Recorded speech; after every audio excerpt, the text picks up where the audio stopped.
took a massive amount of prescription drugs and opiate-based drugs and amphetamines and alcohol within the space of probably about 4 hours or something like that. Of course, I overdosed. And the people that I was with found me in the morning. They left me in an alleyway.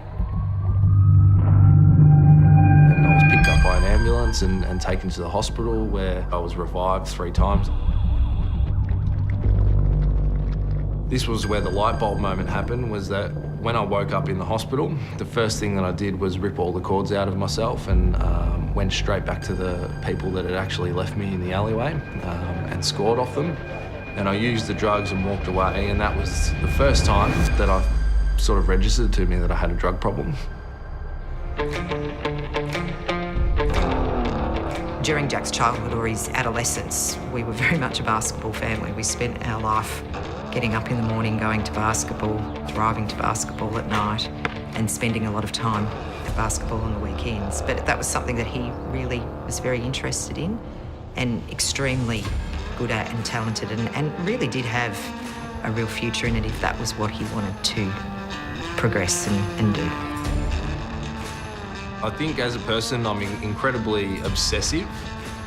Another thing that's kind of strange is I'm incredibly competitive, or I just want to beat people, and that came out in my drug use a lot as well, was that I just felt like a lot of the time I wanted to be more off my face than my friends, so I would push it to the limit.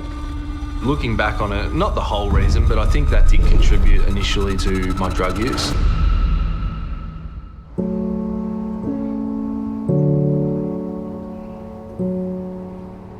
Ice was the drug that tipped him over the edge, but I don't think anyone should kid themselves. If he didn't use ice, his behaviour was still destructive and he still would have ended up with the problems. He tried to kill himself 3 times. I mean, he could not be here.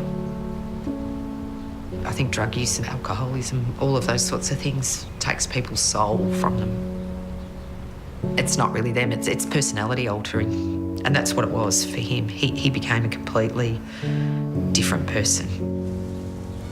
So the first drug initially that I was introduced to was alcohol. And then I actually smoked marijuana fairly quickly after. I loved it.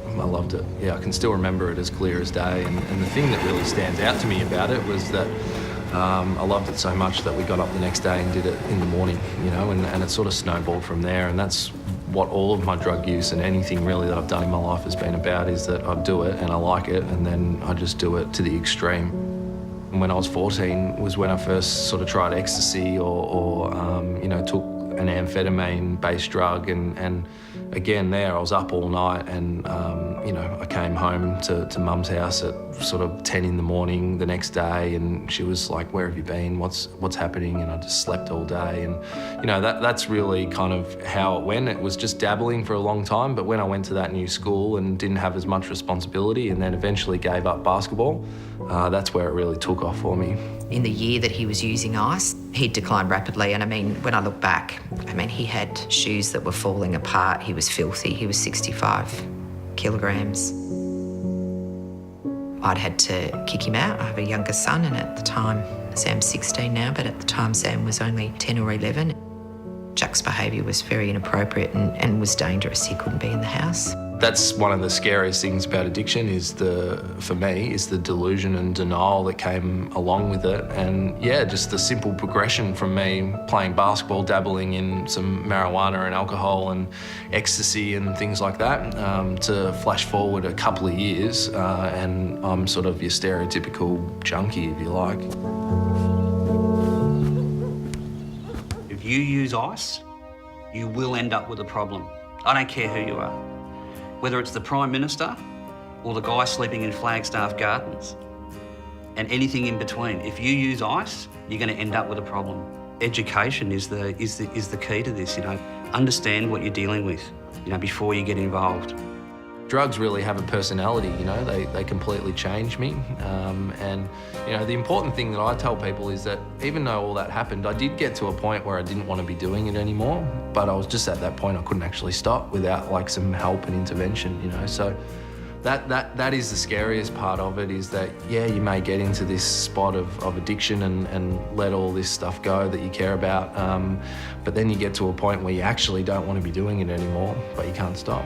Well, what I see in Jack now, which is makes me incredibly proud and pleased, is that